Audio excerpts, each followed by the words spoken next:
Welcome to this explainer. Today, we're diving into an ancient, severe, and absolutely vital document. We are talking about a text that issues a grave, literal warning about a threat coming from inside the house. So buckle up, because we're looking at this text exactly as it was intended, as absolute, undeniable truth. Right off the bat, you'll notice a massive, abrupt pivot at the very beginning of the text. The author, Jude, actually writes that he was making every effort to write about their shared salvation. But then, a sudden emergency strikes. He completely abandons his original plan because he feels this absolute, burning necessity to sound the alarm instead. I mean, this wasn't just a casual change of mind. It was a rapid response to an active, infiltrative threat that had breached their community. Something incredibly severe was happening right under their noses, and it required an immediate, drastic shift in focus to protect the believers. And that brings us to the central, literal call to action here. The text says to contend earnestly for the faith that was once for all time handed down to the saints. Now that word contend, it means to aggressively defend. We're not talking about a faith that's evolving or up for debate. It's presented as a completed, objective reality. Jude is literally calling the believers to stand up and fight for this absolute truth, because those who oppose it, people marked out long beforehand for condemnation, well, they are actively trying to dismantle it from the inside out. So, who exactly is this threat? Well, the infiltrators are clearly defined as certain ungodly persons. And their defining characteristic? They crept in unnoticed. They didn't declare war at the front gates. They slipped right into the ranks, pretending to be part of the community. And once they got inside, they executed their primary deception. They literally turned the grace of God into an excuse for indecent, immoral behavior. Ultimately, what they're doing is completely denying the authority of the only Master and Lord, Jesus Christ.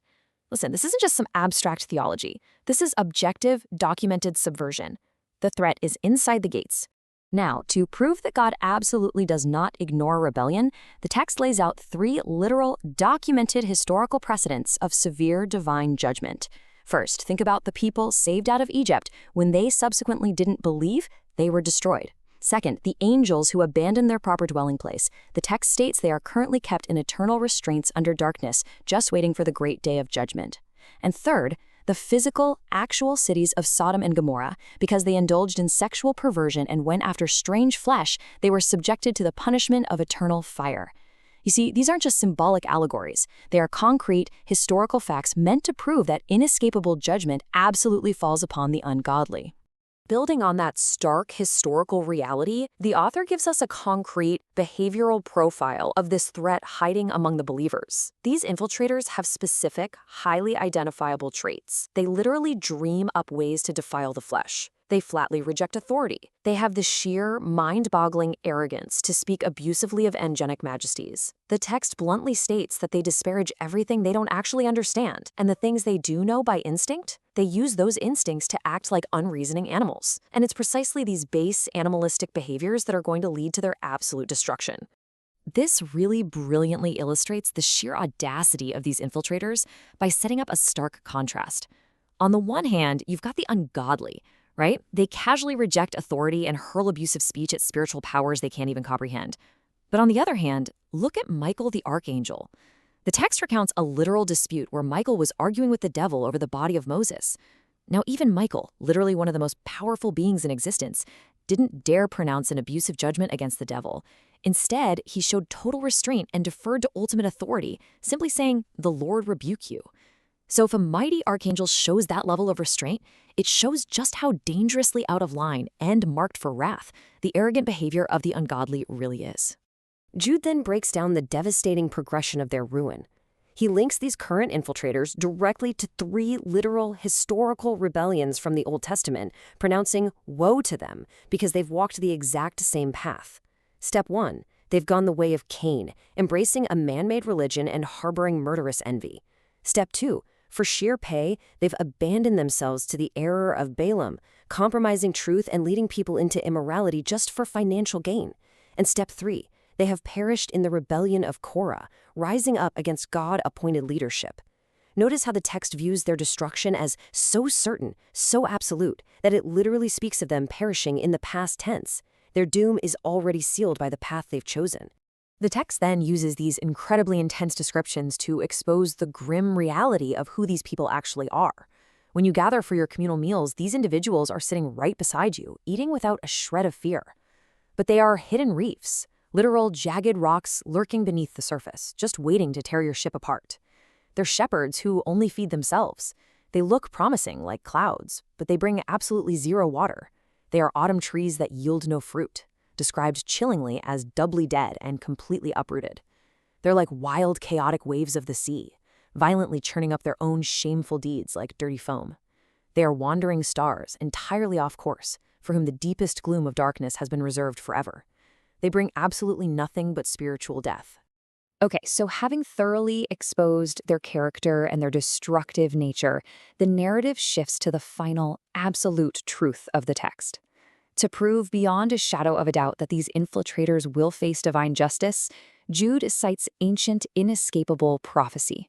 He points directly to Enoch, a literal historical figure from the 7th generation after Adam.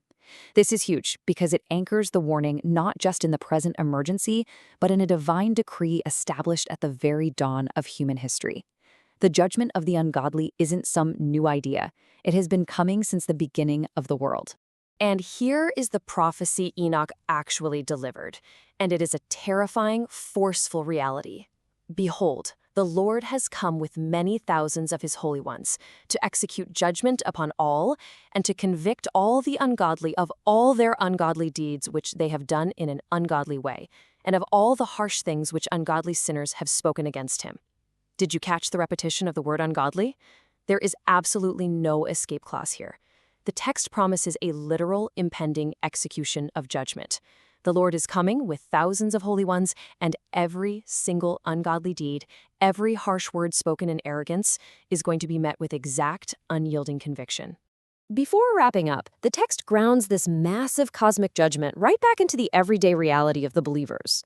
So, how do you actually spot those marked for this judgment today? Look at these final behavioral markers. They are constant grumblers. They are always finding fault with things. They completely follow after their own selfish lusts. They speak with staggering arrogance, and yet they're perfectly willing to flatter people, but only for the sake of gaining a personal advantage. These aren't just historical boogeymen, folks. These are specific, observable behaviors of people who might be sitting in the very same room as you, actively turning grace into a license for their own dark desires. We've traced this urgent warning from its sudden beginning all the way to its inescapable conclusion. We've seen the historical proof of judgment, the animalistic traits of the infiltrators, and the ancient prophecy guaranteeing their final ruin.